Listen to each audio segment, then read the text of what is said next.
सहारनपुर की धरती, सियासत का रसूख और काले खनन का वो बेताज बादशाह मोहम्मद इकबाल उर्फ हाजी इकबाल, जिसकी एक आवाज पर कभी लखनऊ तक हड़कंप मच जाता था, जो खुद को बाला कहता था, लेकिन कानून की नजर में वो सिर्फ एक गैंगस्टर था, अपराधी था।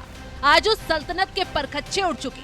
उत्तर प्रदेश के मुख्यमंत्री योगी आदित्यनाथ के जीरो टॉलरेंस वाले हंटर ने एक बार फिर ऐसी दहाड़ मारी कि पश्चिमी उत्तर प्रदेश के माफियाओं के पसीने छूट गए। जिला मजिस्ट्रेट मनीष बंसल का एक दस्तखत और 2 अरब 76 करोड़ का साम्राज्य धड़ाम हो गया। जी हाँ, सही सुना आपने।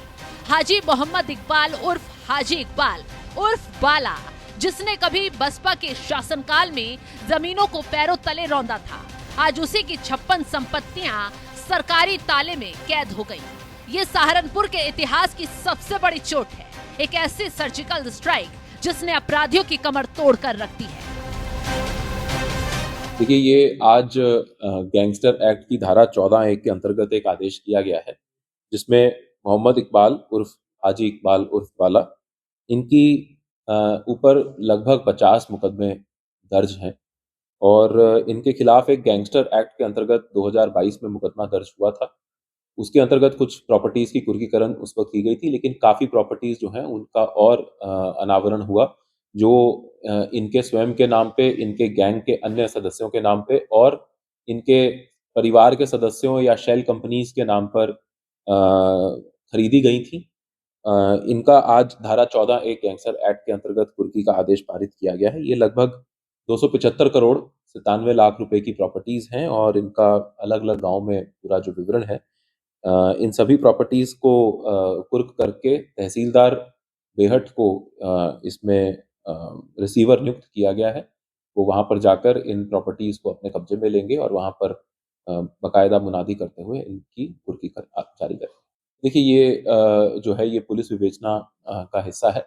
गैंगस्टर एक्ट के अंतर्गत जो गैंगस्टर एक्ट में मुकदमे दर्ज होते हैं, उनकी जो विभिन्न क्राइम्स और से अर्जित जो प्रॉपर्टीज होती हैं या जो संपत्तियां होती हैं, धनराशि होती है, उसको कुर्क किया जाता है और उसके बाद फिर उसकी सुनवाई होती है।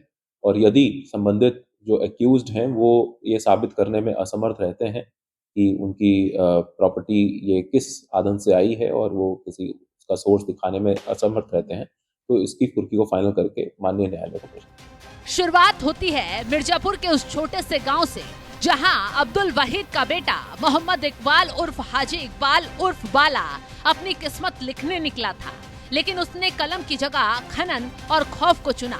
बीएसपी के सुनहरे दौर में इकबाल ने वो रसूख पाया जिसकी कल्पना एक आम इंसान नहीं कर सकता। पैसे के दम पर पहले खुद एमएलसी बना, फिर उसने अपने रसूख का इस्तेमाल कर अपने छोटे भाई महमूद अली को भी एमएलसी की कुर्सी पर बिठवा दिया।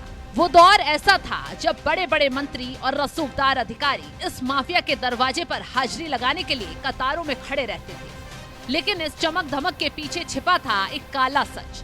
इकबाल ने वन क्षेत्रों की बेशकीमती लकड़ियों की तस्करी की, अवैध खनन के जरिए पहाड़ों का सीना चीर दिया और जो भी उसके रास्ते में आया उसे डरा धमकाकर या फर्जी मुकदमों के जाल में फंसाकर उसकी पुश्तैनी जमीनें हड़पी। लेकिन कहते हैं ना कि एक दिन हर उस चीज का अंत होता है जो बुरी होती, और हाजी इकबाल के काले कारनामों का अंत भी योगी राज में ही हुआ। सहारनपुर डीएम मनीष बंसल ने चाबुक चलाया तो इकबाल की 56 अवैध संपत्तियों पर सरकारी मोहर लग गई। तहसीलदार बेहट को इन संपत्तियों का प्रशासक नियुक्त कर दिया गया। करीब 2 अरब 76 करोड़ रुपए की ये वो दौलत है जो गरीबों का हक मारकर सरकारी जमीनों पर कब्जा कर और संगठित अपराध के दम पर खड़ी की गई। क्योंकि इकबाल कोई मामूली आदमी नहीं था, बल्कि अपराध की दुनिया का खौफनाक इरादा भी था। इसी वजह से इकबाल पर सहारनपुर से लेकर दूसरे राज्यों तक करीब 50 से ज्यादा मुकदमे दर्ज हैं, चाहे वो धोखाधड़ी हो, डराना धमकाना हो या फिर अवैध कब्जा हो। अब योगी की पुलिस सभी केसों के साथ साथ इस गैंगस्टर के एक अपराध का हिसाब सख्ती से कर रही है, तो ये एक्शन सिर्फ एक कुर्की का नहीं है, बल्कि उन तमाम माफियाओं के लिए सीधा संदेश है जो सोचते थे कि सियासत की ढाल उन्हें कानून से बचा लेगी। लेकिन अब ऐसा नहीं होता, क्योंकि बाबा का बुलडोजर और प्रशासन की कलम जब एक साथ चलती है तो बड़े बड़े डॉन के किले ताश के पत्तों की तरह ढह जाते हैं। उदाहरण देखना है तो ताजा ताजा हाजी इकबाल पर हुई कार्रवाई को ही देख लीजिए। फिलहाल इस खबर को लेकर आप क्या कुछ राय रखते हैं, कमेंट बॉक्स में जरूर बताएं।